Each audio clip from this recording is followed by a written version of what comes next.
వచ్చి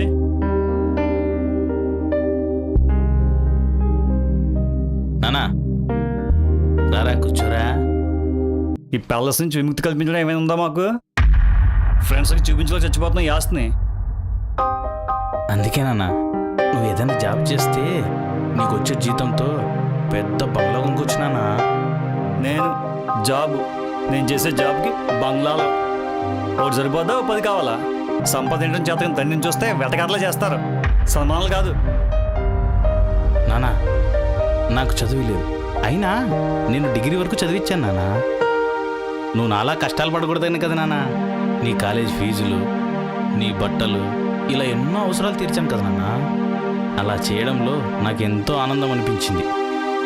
ఇప్పుడు నీకు వయసు వచ్చింది నాన్న, సంపాదించి చూపించినానా నేను చాలా ఆనందపడతాను. పాప నీ ఏదో సోది.